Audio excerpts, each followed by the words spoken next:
Welcome to target with Indian. नमस्कार। आज के इस अंक में देखते हैं यूपी स्पेशल के अंतर्गत यूपी स्पेशल का पार्ट 3 यानी भाग 3, जिसमें हम उत्तर प्रदेश लोक सेवा आयोग की पीटी एग्जाम 2022 में पूछे गए उत्तर प्रदेश स्पेशल संबंधित महत्वपूर्ण प्रश्नों की हल सहित विस्तृत व्याख्या कर रहे हैं। तो यह उस कड़ी का यह तीसरा भाग है, इसमें देखते हैं। और यह जो प्रश्न इसमें शुरू होता है तीसरे भाग में, वो 91 से शुरू होता है। तो इसमें देखते हैं 91 में क्या दिया है। यह है पश्चिमी उत्तर प्रदेश के संदर्भ निम्नलिखित कथनों में से कौन सा कथन सही है। तो इसमें से पहला दिया है उत्तर प्रदेश का पश्चिमी क्षेत्र अन्य क्षेत्रों की तुलना में अधिक विकसित है। दूसरा, यह क्षेत्र हरित क्रांति का साक्षी रहा है। इसका आंसर बी है, यानी कहने का मतलब 1 व 2 दोनों सही हैं और ये दोनों ही कथन सही हैं। अब इसकी विस्तृत व्याख्या समझने का प्रयास करते हैं। तो इसमें जो है भारत में हरित क्रांति के संबंध में कुछ महत्वपूर्ण तथ्य को देखें तो भारत में जो हरित क्रांति का प्रारंभ होता है वह 1966 से होता है। भारत में नई रणनीति के परिणामस्वरूप कृषि उत्पादन में सामान्य तथा गेहूं तथा चावल के उत्पादन में विशिष्ट रूप से वृद्धि आई, पर सबसे अधिक वृद्धि गेहूं के उत्पादन में देखी गई। यानी हरित क्रांति में जो सबसे ज्यादा जो प्रभाव पड़ा, हरित क्रांति का सबसे ज्यादा जो प्रभाव पड़ा वो गेहूं के उत्पादन में पड़ा। अर्थात हरित क्रांति का प्रभाव गेहूं पर केंद्रित रहा। चावल के संबंध में थोड़ा लाभ कम मिला, पर अन्य सभी खाद्यान्नों के संबंध में कम प्रभाव दिखाई पड़ता है। हरित क्रांति का प्रभाव प्रारंभिक रूप में देखें तो गेहूं में, ज्वार में, बाजरा तक सीमित रहा। बाद में चावल के ऊपर उन्नत प्रजातियों बीजों का प्रभाव दिखाई दिया। इसके बाद देखें तो तिलहन, कपास तथा जूट के संबंध में इसका प्रभाव कम दिखाई पड़ा। दाल के उत्पादन पर इसका कोई प्रभाव नहीं पड़ा। वेरी इंपॉर्टेंट यह है कि हरित क्रांति का जो है प्रभाव दाल के उत्पादन पर कोई प्रभाव नहीं पड़ा, जबकि सर्वाधिक प्रभाव जो पड़ा वो गेहूं पर पड़ा। और इसके बाद देखें इससे संबंधित क्षेत्र जहां हरित क्रांति का क्षेत्रों पर जो प्रभाव पड़ा उसमें देखें सर्वाधिक प्रभाव पंजाब में पड़ा, फिर हरियाणा में पड़ा। इसके बाद पश्चिमी उत्तर प्रदेश, जो कि यहाँ संदर्भित प्रश्न दिया है, पश्चिमी उत्तर प्रदेश तथा आंध्र प्रदेश, महाराष्ट्र, तमिलनाडु कुछ हिस्सों में इसका प्रभाव दिखाई दिया। तो हम जैसा देख रहे हैं यहाँ प्रश्न दिया उत्तर प्रदेश का पश्चिमी क्षेत्र अन्य क्षेत्रों की तुलना में अधिक विकसित है। इसका कारण देखें तो यहाँ विकसित होने का कारण पहला तो यह है इस क्षेत्र पर पश्चिमी उत्तर प्रदेश हरित क्रांति का प्रभाव पड़ा और यह क्षेत्र हरित क्रांति का साक्षी रहा है। और साक्षी रहा है, यह कथन हरित क्रांति का साक्षी रहा है, ये तो यानी एकदम उसी से व्याख्या से संबंधित है। लेकिन इसको देखें तो यह उत्तर प्रदेश का पश्चिमी क्षेत्र अन्य क्षेत्रों की तुलना में अधिक विकसित है। पहला तो विकसित होने का कारण यह है कि यहाँ हरित क्रांति सबसे पहले 1966 में ही यहाँ प्रभाव दिखा। इसके साथ ही पश्चिमी उत्तर प्रदेश जो है भारत की राजधानी दिल्ली से अति निकटता का भी इसको लाभ मिला है। जैसा कि हम जानते हैं कि दिल्ली एनसीआर में उत्तर प्रदेश के 8 जिले शामिल, यानी पश्चिमी उत्तर प्रदेश के 8 जिले इसमें शामिल किए गए हैं। तो इनका जो है दिल्ली एनसीआर राष्ट्रीय राजधानी क्षेत्र के रूप में अत्यधिक विकास हुआ है। साथ ही ये हरित क्रांति के साक्षी भी रहे, इसकी व्याख्या हमने देख लिया। तो ये दोनों ही कथन सत्य हैं, अर्थात पहला दूसरा दोनों सही हैं। अब इसको व्यापक तौर पर या वैश्विक रूप में समझने का प्रयास करते हैं। तो हरित क्रांति नाम देने का श्रेय, यानी हरित क्रांति जो नाम है ये कौन दिया, तो श्रेय जो जाता है विलियम गैंट को जाता है। यानी हरित क्रांति जो शब्द है विलियम गैंट ने दिया, पर इसका जन्मदाता ई बोरलांग है। यानी श्रेय पूछेगा तो विलियम गैंट को जाएगा, लेकिन इसका जन्मदाता जो माना जाएगा तो ई बोरलांग माना जाएगा। और नोबेल शांति पुरस्कार यानी ई बोरलांग को 1970 में नोबेल शांति पुरस्कार दिया गया। और बोरलांग की मृत्यु 12 सितंबर 2009 को हुई। उन्होंने उन्नत कृषि द्वारा भूखमरी के विरुद्ध लड़ाई के लिए विश्व खाद्य पुरस्कार शुरू किया।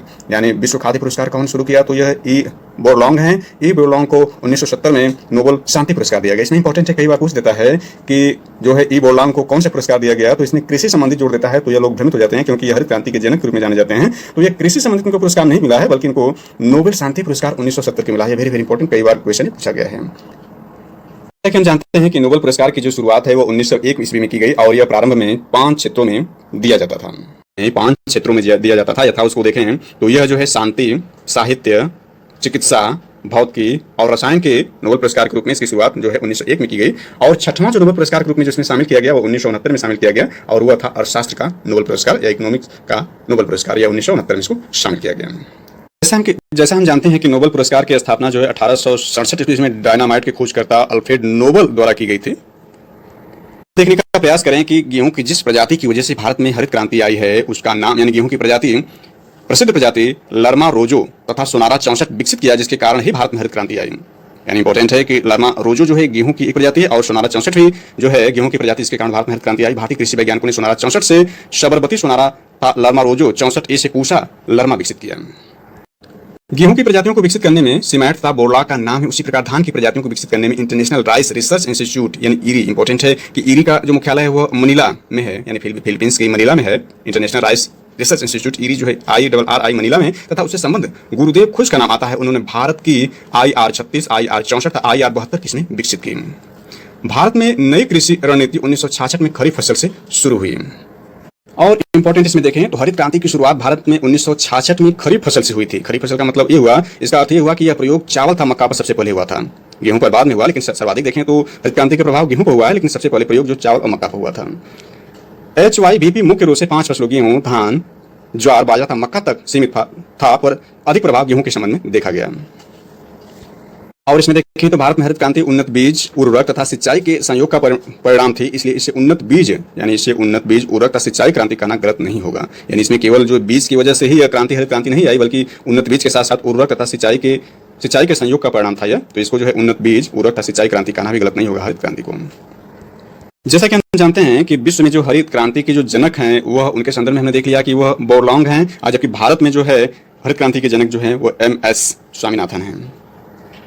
इस टॉपिक से संबंधित अगला महत्वपूर्ण प्रश्न देखें तो इसमें जो यह प्रश्न है 98 नंबर, उत्तर प्रदेश के निम्नलिखित नगरों पर विचार कीजिए तथा जनसंख्या के आधार पर उन्हें अवरोही क्रम में व्यवस्थित कीजिए। तो इसका आंसर सही जो C है। C का मतलब जो है अवरोही क्रम जो होता है घटता क्रम होता है, और आरोही क्रम जो होता है बढ़ता क्रम होता है। अवरोही क्रम का मतलब घटता क्रम का मतलब ये हुआ कि सबसे पहले जो है सबसे बड़ा होगा, लास्ट में जो होगा वह सबसे कम होगा, और आरोही क्रम होगा वह बढ़ता हुआ क्रम होगा। बढ़ता हुआ क्रम का मतलब शुरुआत में सबसे कम होगा और लास्ट में सबसे बड़ा होगा। तो यहाँ पर देखते हैं यह अवरोही क्रम यानी घटते हुए क्रम है, तो इसमें दूसरा है यानी कानपुर है, फिर लखनऊ है, फिर गाजियाबाद है, फिर इसके बाद आगरा है। अब इसको यानी इसकी व्याख्या को विस्तृत रूप से समझने का प्रयास करते हैं। तो इसमें गाजियाबाद की नगरीय जनसंख्या देखते हैं। तो गाजियाबाद में जो नगरीय जनसंख्या है वह है 31,62,567, यानी गाजियाबाद में जो है 31,62,567 जो है नगरीय जनसंख्या है। उसके बाद कानपुर का देखें तो कानपुर नगरी, हालांकि कानपुर जो कह रहा है यहाँ पर स्पष्ट नहीं है कि कानपुर देहात है कि कानपुर नगर है, लेकिन कानपुर लिखा गया है, इसका मतलब कानपुर नगर ही यहाँ पर लेकर हम चलते हैं। तो कानपुर का मतलब कानपुर नगर है, तो इसमें जो नगरीय जनसंख्या है वो 30,15,645 है। इसके बाद आगरा का देखें तो आगरा की जो नगरीय जनसंख्या है वह 20,24,195 है। इसके बाद लखनऊ यानी उत्तर प्रदेश की राजधानी लखनऊ की जनसंख्या को देखें, नगरीय जनसंख्या को, तो वह 30,38,996 है। सॉरी, इसका विकल्प जो है देखें जिस हिसाब से इसमें आंकड़ा दिया गया, इसका विकल्प जो बी बन रहा है, तो बी जो है यहाँ पर कानपुर का मतलब टोटल है, कानपुर जो है नगर और देहात दोनों की जनसंख्या को ऐड करके यहाँ पर लिया गया है, केवल नगर का नहीं लिया गया है।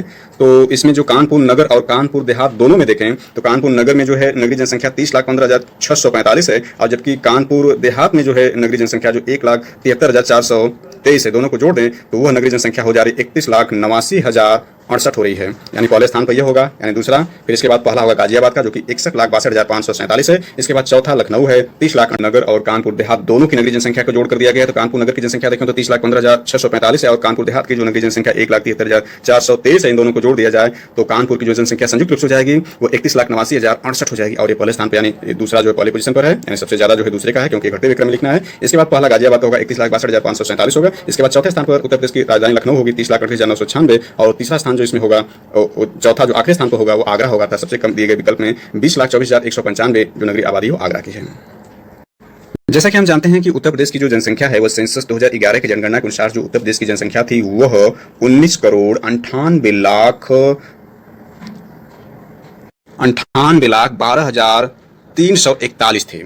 यानी इसको देखें तो 19 करोड़ लगभग 20 करोड़ की आबादी जो उत्तर प्रदेश की सेंसस 2011 में थी, अब वर्तमान में यह 25 करोड़ से ज्यादा हो चुकी थी। इसमें जो है इसमें नगरीय जो जनसंख्या थी वह इसमें जो नगरीय जनसंख्या जो है 4,44,95,063 है, और जबकि इसमें ग्रामीण जनसंख्या जो थी वो 15,53,17,278 थी।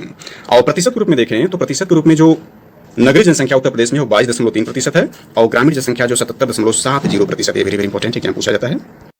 और इसमें देखें तो 2011 में प्रदेश के 704 नगरों में से 41 नगरों में से 41 नगर 1 लाख से अधिक जनसंख्या वाले, और 6 नगर यानी जिसमें कानपुर नगर, लखनऊ, आगरा, वाराणसी, मेरठ, इलाहाबाद यानी 6 नगर जो हैं इनकी जनसंख्या 10 लाख से अधिक है। 2011 की जनगणना के अनुसार उत्तर प्रदेश में छोटे बड़े नगरों की कुल संख्या 915 है। इसमें से वैधानिक नगरों की संख्या जो है 630 है। 1 से 10 लाख आबादी वाले वैधानिक नगरों की संख्या 64 है। 10 लाख या उससे अधिक आबादी वाले वैधानिक नगर देखें तो इसमें लखनऊ, कानपुर शहर, गाजियाबाद, आगरा, मेरठ, वाराणसी और इलाहाबाद है की संख्या 7 है। याद है कि 10 लाख से अधिक नगरीय आबादी वाले जिलों की संख्या जो उत्तर प्रदेश में है वो 12 है, जबकि भारत में देखें इस तरह के नगरों की संख्या जो है वो 53 है। उत्तर प्रदेश सेंसस के बारे में संक्षेप में देखें तो जो सेंसस 2011 में कराया गया उसमें उत्तर प्रदेश में कुल जिलों की संख्या 75, कुल जनसंख्या करोड़ में 19,951 करोड़, पुरुष जनसंख्या इसमें 10 करोड़ से ज्यादा, पुरुष जनसंख्या 10.44 करोड़, महिला जनसंख्या 9.533 करोड़। 10 की वृद्धि जो हुई थी यानी 10 की वृद्धि 2001-2011 के बीच में जनसंख्या में जो 10 की वृद्धि उत्तर प्रदेश में वो 20.22, और यह जो है भारत के राज्यों में 14वां स्थान है 10 की वृद्धि में। जनसंख्या घनत्व उत्तर प्रदेश का 829, और 0 से 6 आयु वर्ग की कुल जनसंख्या जो है वह भारत में 3,07,91,331 यह राज्यों में पहले स्थान पर है। जिसमें बालक देखें तो बालक है 1,61,85,581, और बालिका है 1,46,05,250, और लिंगानुपात देखें यानी प्रति 1,000 पुरुषों की महिलाएं जो हैं वह 912 थी, और यह राज्यों में 26वां स्थान था उत्तर प्रदेश का। और 0 से 6 आयु वर्ग में लिंगानुपात 902 है। साक्षरता जो है उत्तर प्रदेश में 67.7% है। राज्यों में 29वां स्थान था उत्तर प्रदेश का। पुरुष साक्षरता 77.3%, महिला साक्षरता 57.2%, लगभग दोनों में 20 का अंतर है, 20% का अंतर है। साक्षर वृद्धि दर में देखें, यानी 2001 से 2011 साक्षर जनसंख्या का अंतर जो है वह 51.08% का उत्तर प्रदेश में है। और उत्तर प्रदेश की जनसंख्या जो सेंसस 2011 में हमने देखा कि 19,98,12,341 थी, वह विश्व की जनसंख्या के संदर्भ में तुलना करें तो इसकी जनसंख्या जो है, उत्तर प्रदेश की जनसंख्या जो है वह देखें किस स्थान पाती है। तो उत्तर प्रदेश जनसंख्या से ज्यादा जनसंख्या वाले देश देखें तो चीन है, दूसरा खुद भारत होगा, तीसरा अमेरिका, चौथा इंडोनेशिया और 5वें स्थान पर उत्तर प्रदेश आएगा यदि विश्व के रूप में इसको देखें तो।